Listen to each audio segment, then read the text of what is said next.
can the Madhyamadikari deliver another person? So,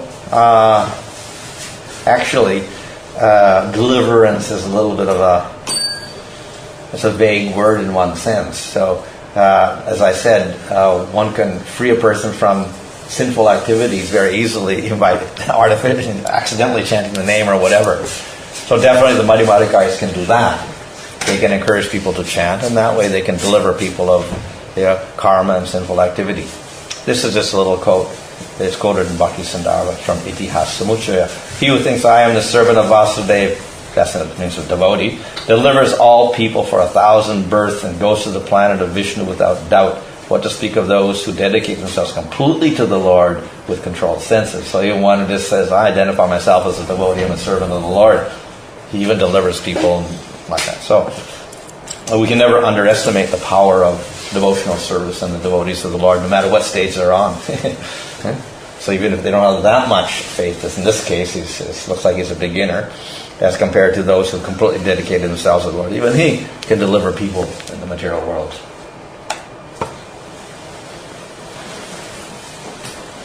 So, what happens if a spiritual master commits some sin or makes a mistake? If the spiritual master commits a wrongful act, breaking Vaishnava principles, one should privately confront him for his rectification using logic and appropriate conclusion from Sadhu, Shastra, and Guru, but one is not to give him up. So normally one does not give up that Guru even if he makes mistakes.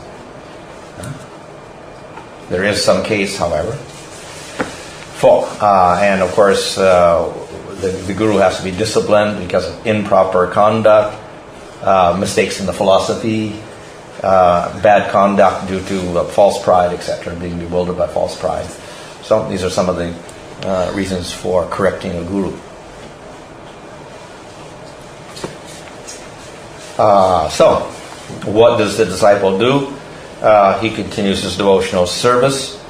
He may take guidance from Vaishnavas, as all Vaishnavas are considered Guru or spiritual master, if he cannot take advice from that particular Guru because of his condition. Or one may use one's intelligence and consult the relevant instructions from Sadhu, Shastra, and Guru. So, when to reject the Guru completely? If he acts enviously towards the devotee, he becomes a Vaishnava aparadi, and he doesn't change his attitude.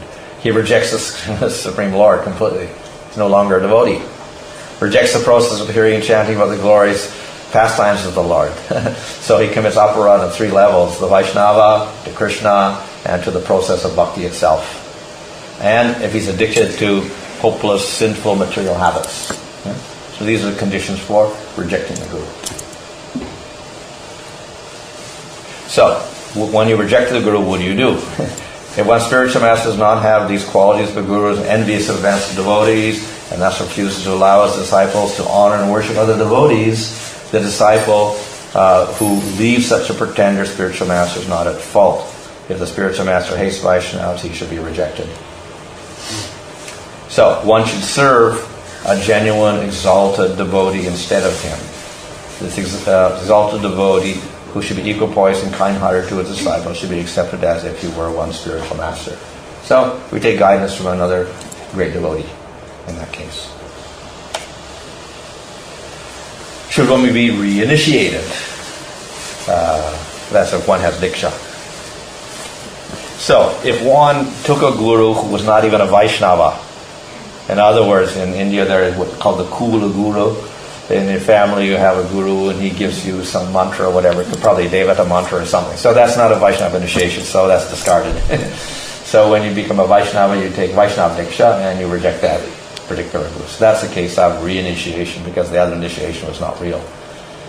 In the case of a fall down, it is not compulsory because, as I said, you don't reject that Guru unless he's really aparadi or whatever in that case.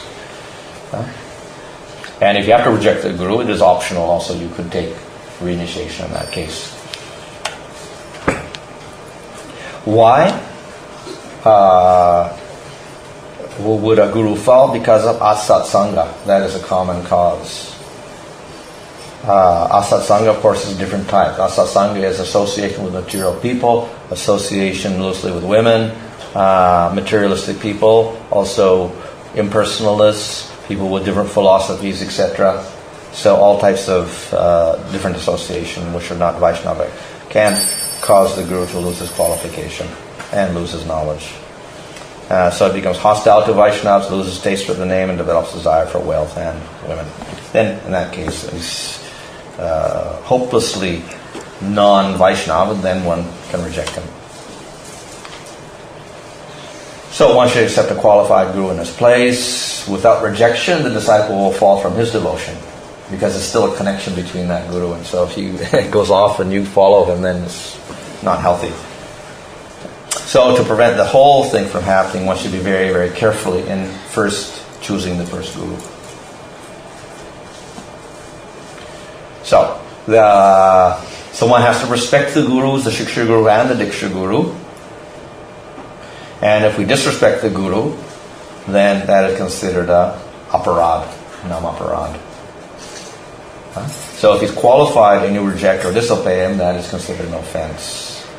It becomes an obstacle to devotion, since respect is the cause of advancement. So we have two aparads. One is the sadhu ninda, which is disrespect for devotees in general. And then we have the third aparad, guru arabhagya, that's disrespect for the guru, who's also a Vaishnava, but in a special position because of accepting him as one's teacher and giver of mantra. So if we disrespect the guru, then it is quite a great obstacle to development of bhakti. Okay, so what is the cause of offense? Why would one reject a guru who's bona fide? Again, bad association, contact with sinful people, non-devotees like Mayavadis, pretenders, atheists, Devata worships, reading false literature, etc. These will cause a person to reject the order of the guru and disrespect him. What is the remedy for disrespect of guru? Ask for forgiveness and chant the holy name. I think that's all. Okay, fine. Okay, so every morning we chant this, so one should meditate upon the guru, offer respects to the guru. Without his benediction, one cannot get the mercy of Krishna and cannot make any spiritual advancement. So the devotees of the Lord, not just the Diksha Guru, the Shiksha Guru also, and devotees in general, are the medium of Krishna's Shakti. So we have to respect them for that. And bhakti is something very special. It is actually Krishna's Sarup Shakti, and Krishna empowers the Madhyamadhikaris with that Shakti. So therefore we have to give respect to those persons. Okay, so therefore the disciple has to give proper respect to the Shiksha Guru, Diksha Guru, and give preeminent respect to Srila Prabhupada. And in this way we can make our connection with Krishna. Okay, fine. Thank you.